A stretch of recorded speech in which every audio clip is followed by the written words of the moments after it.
Kevin Rebenius. Yes. Good morning. Morning. You're a commercial director at Sweden-based CorPower Ocean, and your company is developing a wave energy device. How does your technology actually work? So do we have some slides on it? I think. You've got slides? Yeah. I think we've got slides. Do we have slides? From Mr. Rebenius? Yes. Yeah, there we go. That's the right one. All right. So our wave energy converter is of a point absorber type, and it's moving up and down at the surface, moving up and down and side to side, and the electricity is then, well, it's converting into electricity from the linear motion. Let's see if we can do this. And how it works is that we're using an advanced phase control technology called wave springs. And this allows the system to change how it reacts to the waves, actually. So in storm conditions, it has this transparency mode where it's not reacting to the incoming waves at all. So this is a similar function that wind turbines have when they pitch their blades. And then in regular sea states, then we go over to attune states where we can actually amplify the motion and thereby the power capture. So this has allowed us to make a very highly efficient wave energy converter. So it's actually able to, let's say, for a 1 meter wave, you can then have it increased to 3 meters. And what this does is that we can then get 5 times as much energy that I was been able to do in the past with a similar sized buoy. So it's quite remarkable. And if we look at how this works on a larger scale, to scale it from megawatts to gigawatts, we're using a modular concept. So then we use numerous devices to scale up. So this is the same, let's say, concept that battery design draws from, where you have multiple cells building up the actual battery capacity. So that's how it's scaled up. All right, and where are you at with your development? How far advanced? So we are currently working, you can see the device there in the harbor. So we're very much focused now on deploying this first full-scale device, and it's going to be grid-connected in Agusadora in northern Portugal. And it's actually the same site where Windfloat, or Principal Power, proved out their Windfloat concept. And with that, we are going to add 3 more devices with 1 cycle of learning to then prove out the array concept, so get to a bankable product by 2025.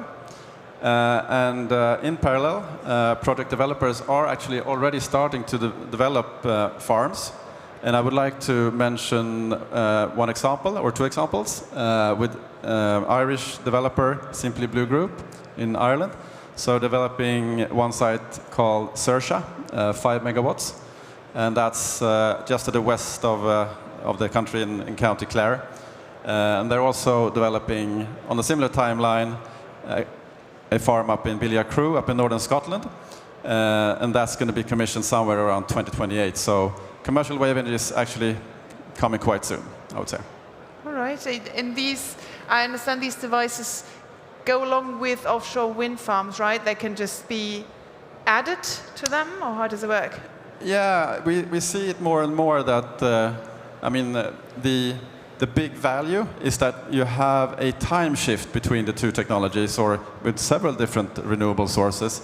So with wave energy's more stable and predictable profile, you can actually get a much more stable, total output from the system. So we see that as a major advantage, I would say.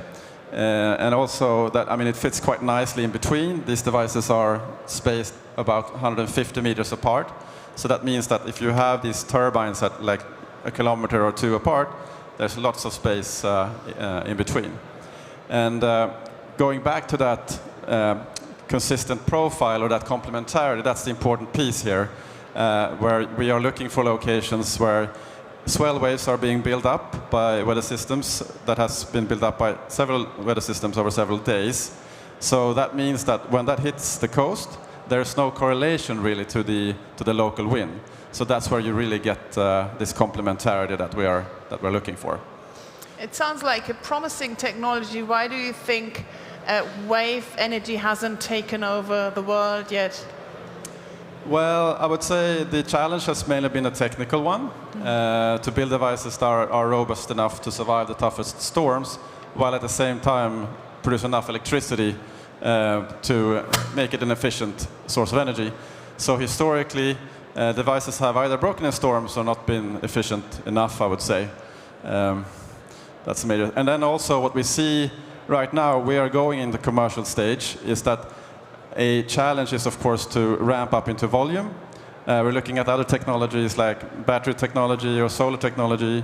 It has required like a gigawatt before it's really starting to ramp up. And we see that we maybe need something like 600 megawatts to do that without subsidies. So that's something that we see that we really need to have revenue support or contracts for difference or stuff like that to really, get the benefits of economies of scale. And do you feel that the governments around the world are seeing that potential, that they're willing to make that step? Well, it's going slow, but I think more and more people are starting to realize this complementarity value, that once we go into more weather-dependent renewable sources, that you need different combinations to get to a base load or a more stable production profile. So hopefully, we're seeing some countries like in Spain and Portugal where there has been goals set to have a certain amount of ocean energy in the system. So those are very promising progresses, I think. And there are things happening here in France as well that are very interesting that we think we'll hear about soon from Wave Pi. That's an very good thing that's being worked on here in France. Right, we're going to hear about that now. Yes. Thank you very much, Kevin Rebenius from CorPower. Thank you. CorPower Ocean, obviously. Des technologies comme celle-là pourraient à l'avenir être testées chez vous. Jean-Pierre Laflaquière, vous êtes... bonjour. Bonjour à tout le monde. Alors, vous êtes élu de la communauté d'agglomération Pays Basque, où il y a le projet, justement, WaveP, donc une zone de test pour des houlomoteurs que vous avez dérisqués.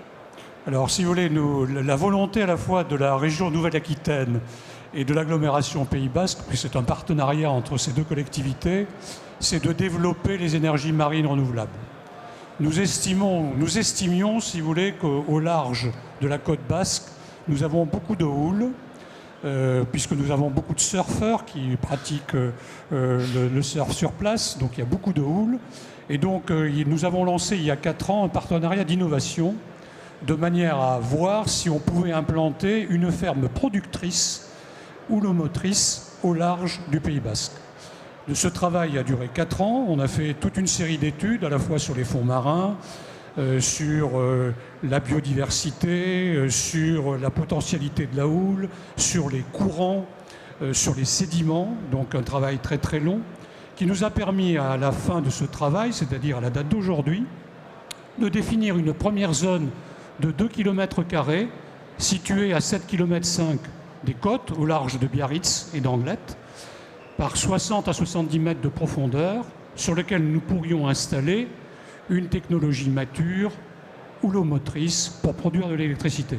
Parallèlement à ça, nous avons travaillé aussi sur le câble qui relierait en effet cette ferme productrice à la terre.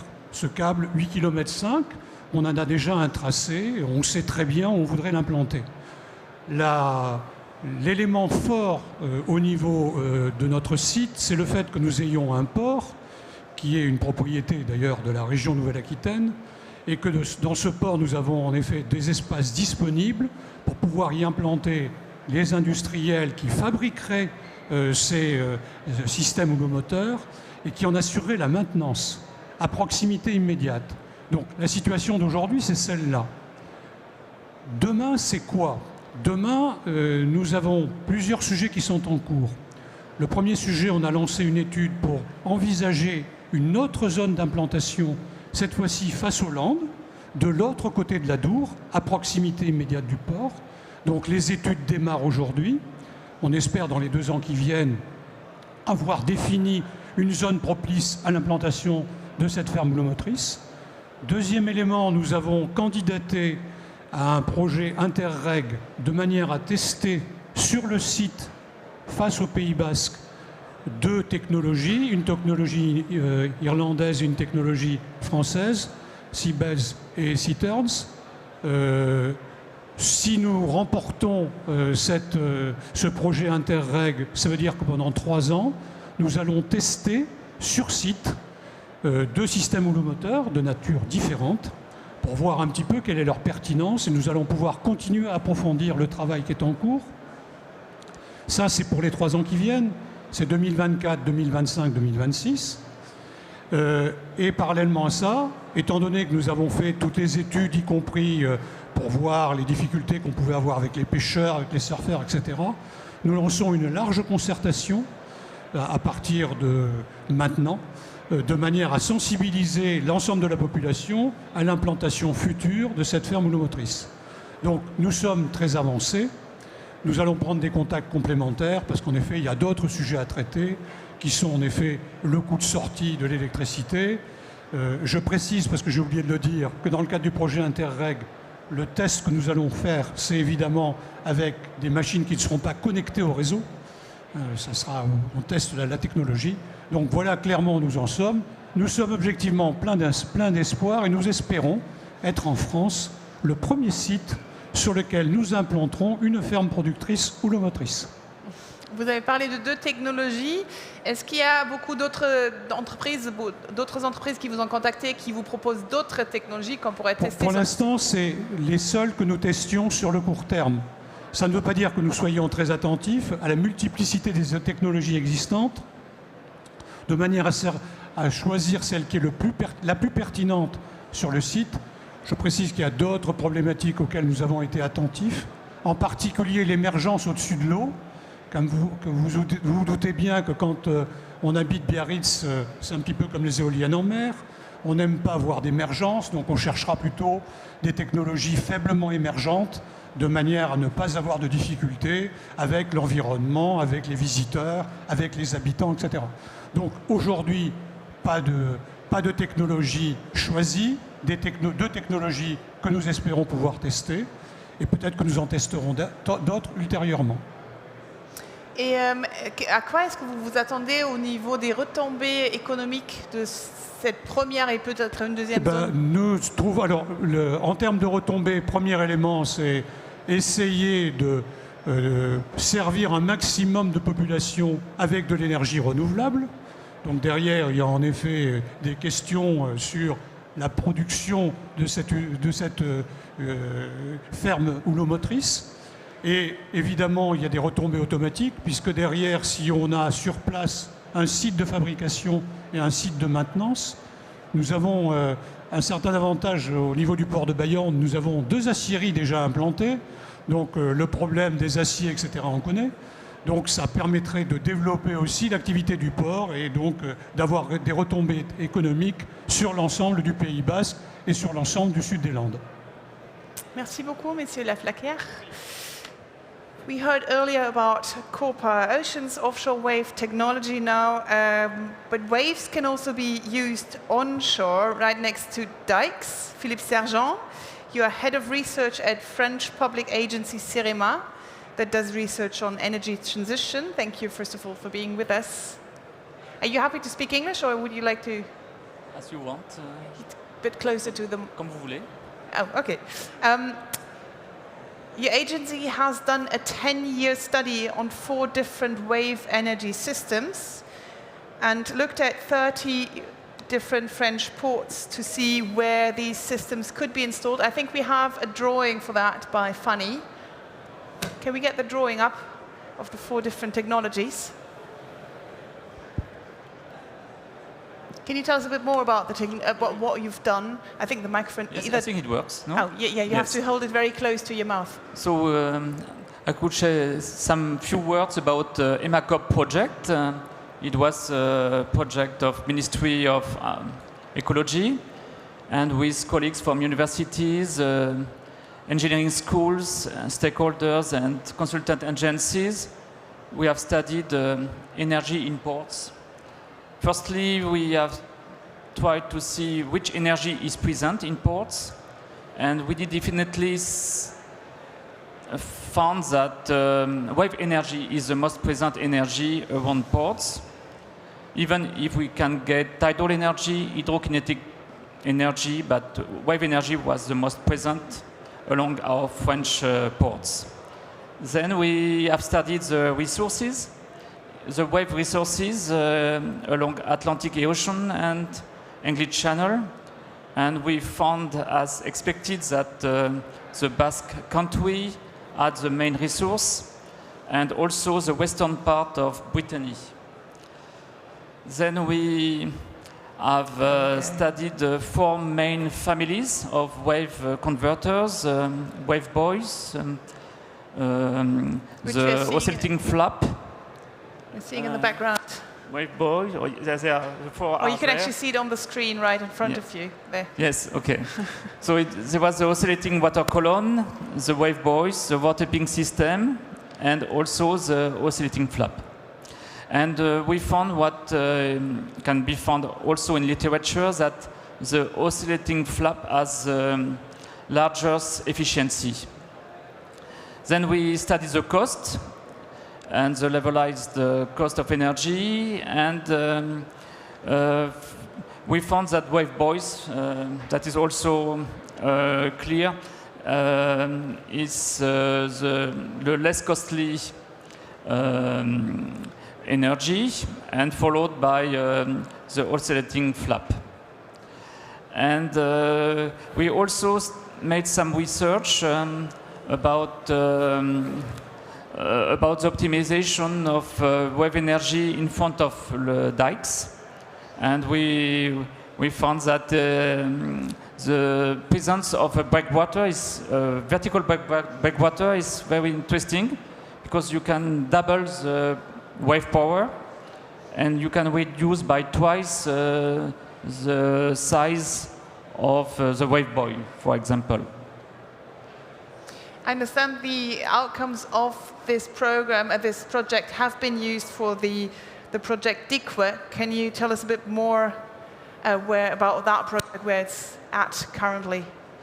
Yes, we have not direct connections with Groupe Legendre company that is present here, but we have followed what is doing now. And so it is interesting for us because they use an oscillating flap that we found as the best converter concerning efficiency. And we are also interested because they use they chose the site in western part of Brittany, Esquibien, that was studied during our project. But as far as I know, there is now a prototype in near Brest, and they plan to install the first real converter in Esquibien in the few months. Okay.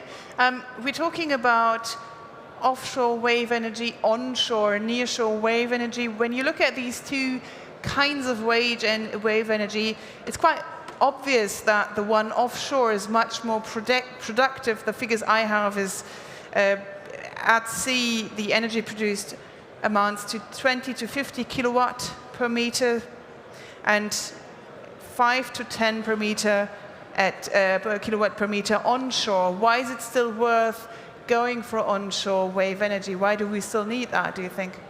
Yes, that is true. That during a long time, all the providers were looking at offshore sites because of the energy, and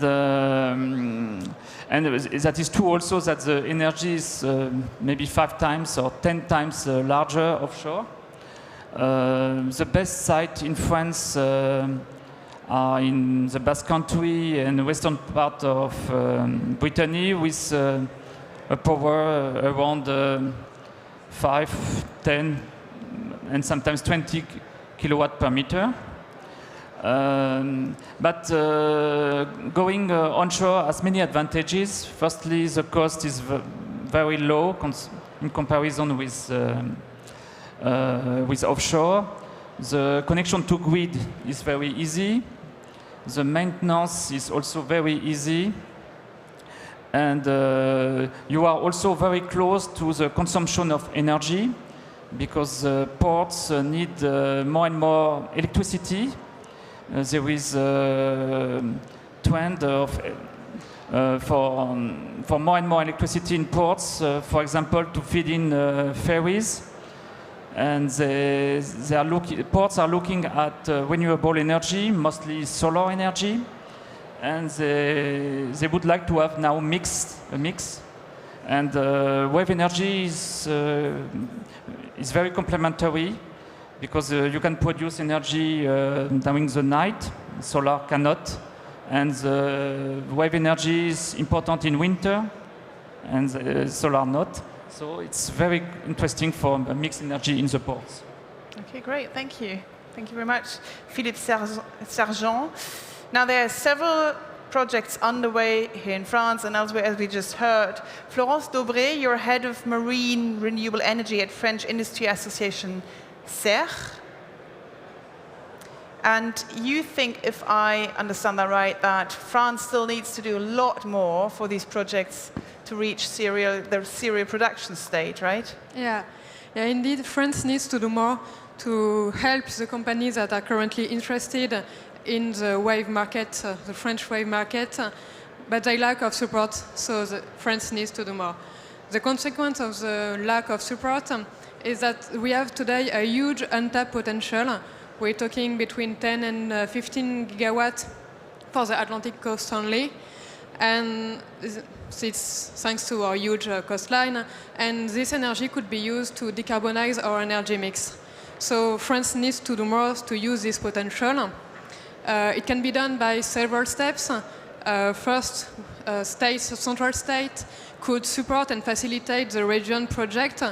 We heard from Monsieur de Laflaquière that there is project in Nouvelle-Aquitaine. We also heard that there is project in Brittany. And central states need to help the region. It needs to facilitate the procedure, the permitting, so the region can put in place their project easier. I will also mention the sinew of war, the financial support. We heard about it also, but wave is still an innovative sector, and it needs adapted tools of financement, so we can test our prototype and then finance our pilot farm that are coming very soon.